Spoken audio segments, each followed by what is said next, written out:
It's an honor for me to come here and be part of this function that commemorates the meeting of two giants. രണ്ട് മഹാപുരുഷന്മാരുടെ സംഗമത്തെ അനുസ്മരിക്കുന്നതിന് വേണ്ടിയുള്ള ഈ മഹത്തായ സമ്മേളനത്തിൽ വരാൻ സാധിച്ചത് എനിക്കൊരു ബഹുമാനമായിട്ട് ഞാൻ പരിഗണിക്കുകയാണ്. Sri Narayana Guruji and Mahatma Gandhi ji. Shri Narayana Guru, Mahatma Gandhi. It is very easy to understand what they must have discussed, even though this conversation took place 100 years back.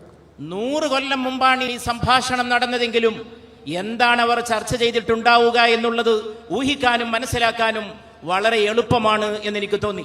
In fact, there is only one thing they could have discussed. അവർക്ക് ഒറ്റ കാര്യമേ ചർച്ച ചെയ്യാൻ ഉണ്ടാവുകയുള്ളൂ. Truth and non-violence. സത്യം, അഹിംസ. I am fighting for the Constitution of India.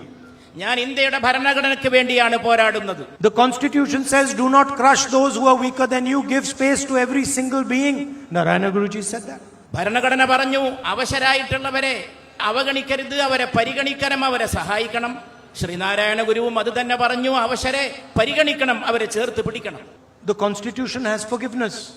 Narayana Guruji has forgiveness. വിട്ടുവീഴ്ചയും മാപ്പ് നൽകലും ആണ് ഭരണഘടനയുടെ അന്തസ്സത്തയെങ്കിൽ അത് തന്നെയല്ലേ ഗുരുദർശനത്തിന്റെയും അന്തസ്സത്ത എന്ന് നാം ചിന്തിക്കേണ്ടിയിരിക്കുന്നു. In fact, I was thinking that even if Narayana Guruji and Mahatma Gandhi ji had come, sat down in the same room and said nothing, they would understand each other.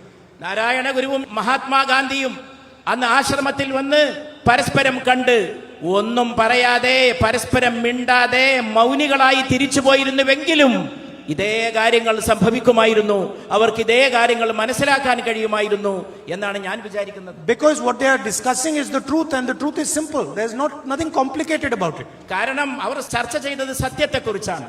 സത്യം സരള സുന്ദരമാണ്, അതിന് സങ്കീർണതകൾ വശമില്ല. The Constitution not as a book that was written post independence, but a book that carries the wisdom of our country of India.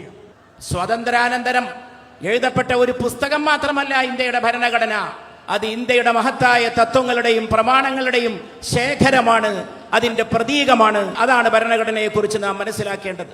And today we see in our politics, we see in international relations, everybody is running towards darkness and away from knowledge. ഇന്ന് രാഷ്ട്രീയത്തിൽ മാത്രമല്ല രാജ്യാന്തരമായിട്ടുള്ള സ്ഥിതിവിശേഷത്തിലും ആളുകൾ ഇരുട്ടിലേക്ക് കൂപ്പുകുത്തുന്നതും അതിലേക്ക് ഓടിച്ചെല്ലുന്നതുമാണ് നാം കണ്ടുകൊണ്ടിരിക്കുന്നത്. There is no attempt to understand the other person. You just bomb and kill the other person. അവരെ മനസ്സിലാക്കാനുള്ള ഒരു ശ്രമവും ഇന്ന് നടക്കുന്നില്ല. അവരുടെ മേൽ ബോംബ് വർഷിച്ച് അവനെ തകർക്കുകയല്ലാതെ അവനെ മനസ്സിലാക്കാനോ അവനെ ഉൾക്കൊള്ളാനോ ഉള്ള ഒരു ശ്രമവും നമുക്ക് കാണാൻ സാധിക്കുന്നില്ല. And really this is what Narayana Guruji was against. ഇത് തന്നെയാണ് ശ്രീനാരായണ ഗുരു എതിർത്ത കാര്യങ്ങൾ എന്ന് നാം മനസ്സിലാക്കണം. And this is what Gandhiji fought and died for.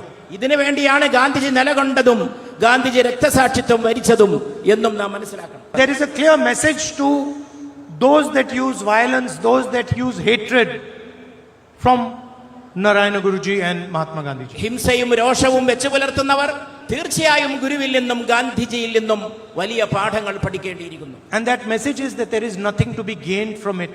There is only something to be lost from it. പഠിക്കേണ്ട പാഠം ഇതാണ്, ഹിംസയിൽ നിന്നും വിദ്വേഷത്തിൽ നിന്നും ഒന്നും നേടാനില്ല, നഷ്ടപ്പെടുത്താനാണെങ്കിൽ ധാരാളമുണ്ട് താനും. Spirit of people like Narayana Guruji, the spirit of people like Mahatma Gandhi ji, and in fact the spirit of India is fundamentally based on the idea of truth and non-violence. Narayana ഗുരുവിന്റെ അകത്തുണ്ടായിരുന്ന ആന്തരിക ദീപ്തി അത് ഇന്ത്യയുടെ അന്തസ്സത്തയുടെ ദീപ്തിയാണ്. India എന്ന് പറയുന്ന മഹാരാജ്യത്തിന്റെ പ്രമാണങ്ങളുടെ ശക്തിയാണ്, അതിന്റെ ചൈതന്യമാണ്. അത് തന്നെയാണ് ഈ മഹാന്മാരായ നേതാക്കന്മാരെയും രൂപകൽപ്പന ചെയ്തത് എന്നാണ് ഞാൻ മനസ്സിലാക്കുന്നത്.